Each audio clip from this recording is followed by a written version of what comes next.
2025 is now coming to a close, and I'm sure everyone out there is wondering, what are the best movies? I need a pasty white nerd to tell me the top 5, no, the top 10 movies that they saw that year. Well, I'm here to do exactly that. However, this isn't your grandma's top 10 list of the year. No, this won't be like everyone else's end of year lists. What I'm presenting to you, the viewer, is an official, correct list of the very best movies that came out in 2025. Trust me, I know what I'm talking about.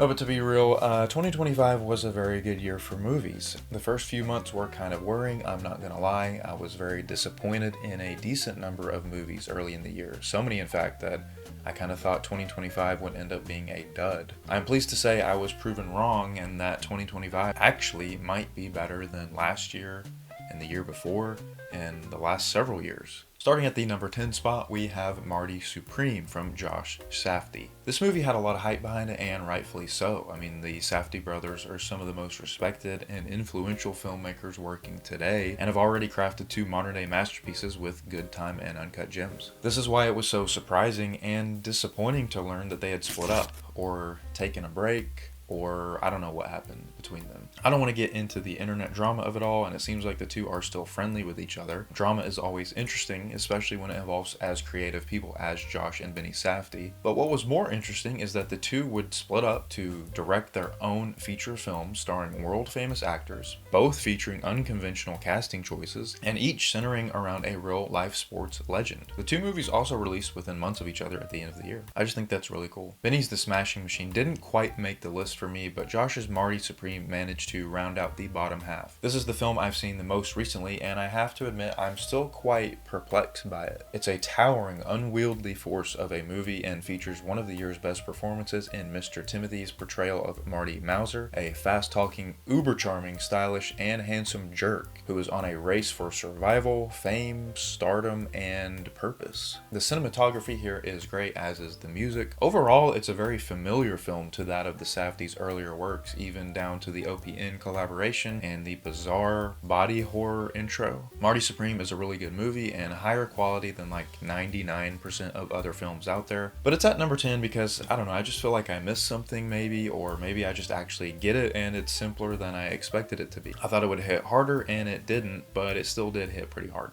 At number 9, we have The Naked Gun. Reboot, soft reboot, I don't know, you tell me. As a longtime fan of this series, I was extremely skeptical of a modern day reboot of The Naked Gun. There's just simply no way you can recapture the magic of those original films, especially without Leslie Nielsen at the helm.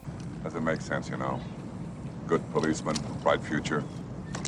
Something like this happens. The jokes won't be as funny or as punchy. It'll feature some horrendous CGI dog character sidekick, and I bet it'll even look horrible too. Or so I thought. Put simply, 2025's The Naked Gun is one of the funniest movies I can even remember seeing in a movie theater. There were several moments I was in tears, and it wasn't just like me being loud and annoying. No, the entire crowd was loving every minute of this. Speaking of minutes, The Naked Gun is only 85 of them long, which is probably the main reason this film goes down as smoothly as it does. Directed by Akiva Schaffer of the Lonely Island fame, this new Naked Gun movie understands the franchise's humor in a really cool way, but it also understands how to be a comedy in and of itself. Liam Neeson is great, as is Pamela Anderson and Danny Huston. The jokes are very good, there's real cinematography going on, and the acting is superb. Really underrated and easily one of the funniest movies of the year. At the number 8 spot, we have Begonia, the latest bizarre little dark comedy pressure cooker experiment from Yorgos Lanthimos. Like most of his films, Begonia stars Emma Stone playing a very silly character who endures some truly horrendous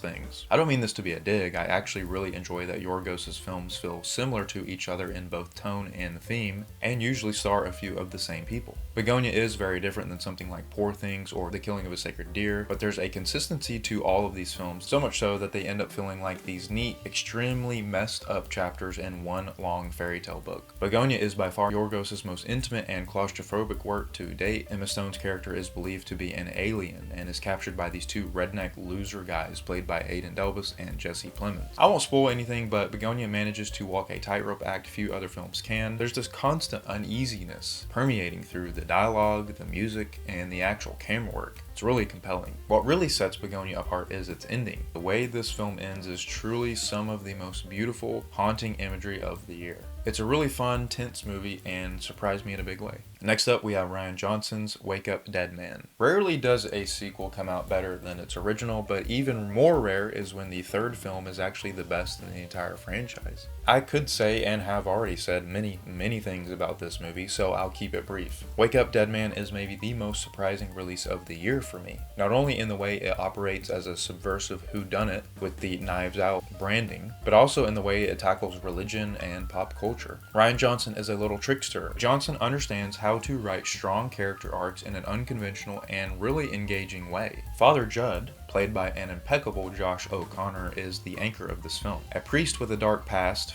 Judd is seeking forgiveness just like everyone else. Of course, there's also a murder thrown into the mix here, but Johnson is less focused on the murder part of the murder mystery and more interested in exploring why we're drawn to such stories in the first place. When broken down, everything is theater. Getting people to believe what you tell them is a superpower, and there's often not a big difference between a cop, a preacher, a judge, or a political candidate. But Rian Johnson breaks through the noise with an incredibly moving, reflective piece of work that attempts to shatter the stained glass ceiling of organized religion and generational trauma. It's a really remarkable film, and I hate that I had to watch it at home on Netflix and not at my local theater. At number 6, we have Ari Aster's Eddington. Just like Rian Johnson, Ari Aster is a little trickster, but where Johnson feels like he takes the chaotic good spot on the chart, Aster most definitely classifies himself as the chaotic evil. Eddington is one of 3 films to come out this year about hell, or more specifically, our innate willingness to degrade society rather than improve it. Begonia is a part of this trilogy too, as is a movie that I'll mention a little bit later in this list.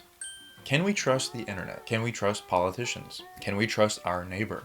The answer to these questions, according to Eddington, is no. Ari Aster paints an incredibly captivating and equally hilarious modern-day western set in a world not yet rampaged by the very real and very deadly coronavirus pandemic. Eddington is a fictional town in New Mexico, but is built upon the paranoia and exploitation we all inflict on each other in the real world. It's a wild, timely action thriller that does good on all of these describers, but most of all, it's really funny. Eddington is by far my favorite Ari Aster film so far, as it feels like it takes the best parts of Beau is Afraid and ditches any pretense of metaphorical trauma and familial drama of Midsommar and Hereditary, allowing Aster to create a genuinely enthralling, darkly hilarious satire of life in this post-ironic, post-satirical, awful hellscape we call modern-day America. It's profoundly bleak and incredibly silly. The black void we're all worried about facing at the end of our lives is in our pockets. The blue light is killing us all. Alright, we've now made it to the top 5 movies of the year. These are going to be ordered in the order that I like them. Number 5 on my list is arguably the softest and most subdued film of the year,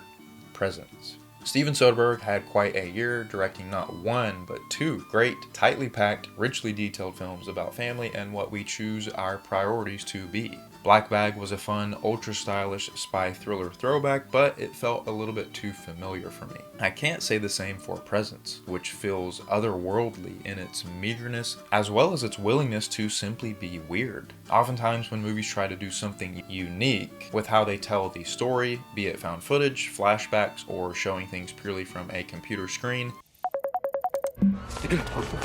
Dad. Pops. I'm not your daddy, man. It feels very gimmicky. However, Presence's approach to storytelling is only made better by its single camera limitation. You are looking at these characters, this house, everything through the eyes of a ghost. The tackiness of this idea immediately wears off as you weave in and out of this family's life. It's all capped off with a bone-chilling ending that I'm still thinking about to this day. It's unfortunate that this movie was marketed as a horror film because Presence truly is one of the most profound and moving movies of the year, easily for me. The film released way back last year at Sundance, but didn't make its way into my local AMC theater until this January, which is why I think a lot of people forgot about it. But I never did. Number 4 goes to none other than Ryan Coogler's Sinners. In a lot of ways, this feels like the movie of the year. If there was one movie this year that everyone has seen or should see, it's probably this one. It was super cool to kind of see this be considered an instant classic in real time just days after its release. And I think it's a really fun, really entertaining, really thoughtful period piece full of great performances, electrifying musical scenes, and legitimately striking images. Oh, and it's got awesome vampire action too. There's really not much for me to say about about Sinners that hasn't already been said. What makes this movie so great is that you can see that it's a deeply studied, meticulously crafted expose on the barrier between cultures and people groups and why those barriers were set up in the first place, as well as just a really rock solid action flick. The invasion of a private space, the exploration of segregation told through the lens of schlocky, gory vampire action is genius filmmaking from Ryan Coogler, and I am really excited to see what he has up his sleeves next. But overall, Sinners is a movie that works purely on merit alone too. You could forget all about the racial and socio-economic metaphors and messages and still just rock out to this movie. It's both a testament to the lengths white people will try and ruin people's lives, as well as a certified dad movie that you'll watch whenever you come across it on cable. Does that exist anymore? Number 3 shouldn't surprise anyone familiar with my channel or my social media. Put simply, Avatar: Fire and Ash sets the bar ridiculously high once again when it comes to awe-inspiring blockbuster spectacle. Nobody, and I mean nobody, is doing it like Big Jim Cameron over here. And honestly, I don't know if anyone can. I'm not kidding when I tell you there are scenes in this movie I feel like shouldn't even be possible to make. My brain implodes every time I try and visualize the amount of work that goes into making one of these movies. But it's not just the visuals I was really impressed by here, it's the performances too, from everyone. As always, Sam Worthington and Zoe Saldana are great, but it's really Stephen Lang who shines here. People have already labeled this new Avatar film as a retread of Way of Water, and to this I say, awesome. I really like that movie. Give me more. This complaint is reductive and ignorant in my opinion, as it ignores that Fire and Ash is literally a part 2 of Way of Water. And it also ignores the fact that James Cameron is purposefully mirroring that movie here. I know Avatar is divisive, I know there's people who won't ever see these movies purely out of principle. This is really sad to me. Obviously, I think these are great movies, some of the greatest in fact. But yeah, this third Avatar movie rules. At number 2, we have Danny Boyle's 28 Years Later. The more I think about this movie, the more impressed I am. There is not another modern film I can recall that's as wild, as daring, as bold, as bozo mode nuts as this one is. The original 28 Days Later was already a visual and thematic masterpiece, but Danny Boyle cranks things up to 11 with this long-awaited sequel. 28 Years Later is easily the most visually and narratively forward-thinking film of the year. There's things in this movie that I simply did not think were possible to put on a camera or an iPhone. This is also arguably the most divisive film of the year, and I totally understand why. Danny Boyle and writer Alex Garland did not give fans a cozy return to this franchise. This is not an IP slop rehashed thing. The two instead created a challenging story centered around zombies themselves, or rather our relationship to them. Danny Boyle peels back the curtains of this world only to then smash your head in with the loudest, meanest, gnarliest scenes of the year. It's a wild, wild ride and could have easily been my favorite movie of the year, if not for one other film. My number 1 film of 2025, my very top spot, the one that I'm always thinking about, the one that I was most impressed with, the one that is just, it's so good. The one that made me cry, sweat, shake, clap in the theater. I saw this multiple times. That movie is The Housemaid, starring Sydney Sweeney and Amanda Seyfried. No, I'm just kidding. The best movie of 2025 is Paul Thomas Anderson's One Battle After Another. This is probably not a big surprise. I think everyone pretty much loved this movie. It's most likely going to be on a lot of people's top spots. It's probably going to sweep awards this season, and all of that is deserved. There's not a single film I can think of in the last few years that is simply this enjoyable to watch. As a verified member of the White Boys Who Love Paul Thomas Anderson a little bit too much club, I went into this with very high expectations. It's rare that a film meets these expectations, and even rarer that they blow right past them. Well, One Battle After Another did all that and more, and I feel comfortable calling it not just the best movie of the year, it's also one of the best of the decade. Despite being close to 3 hours long, One Battle After Another flows like running water, completely wrapping itself around you and bringing you into this sort of Looney Tunes variant of our very real world. Much like Eddington, One Battle After Another attempts to tackle fascism, radicalism, and the intrinsic need for the younger generation to rebel against their overlords.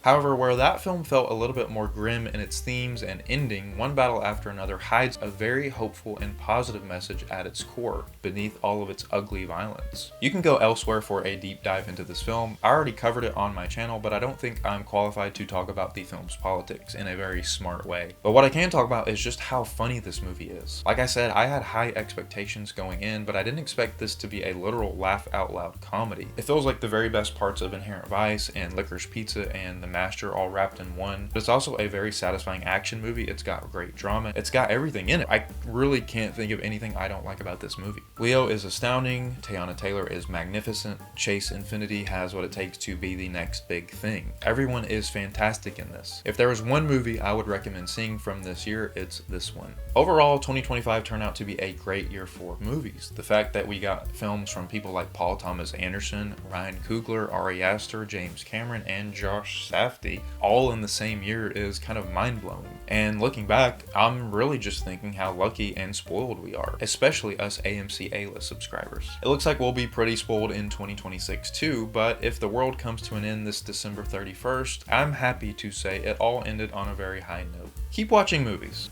That's what this is all about. Keep being annoying about movies. This is such a cool hobby, and I'd hate to see anything happen to it. It seems like not a single executive or a really rich person whose job you don't really quite know what it is has no faith in cinema as an art form anymore. They're all dumb and stupid, and I don't really think that the movie-going experience is going to go away anytime soon. I think it will change, probably. I do have hope in it, though. But man, is it dark out there right now. Just keep showing up, keep eating popcorn, keep buying physical media before they lock it all up and throw you in a jail cell for watching something not pre-approved by a corrupt government and or a Disney shareholder. Good year, bye.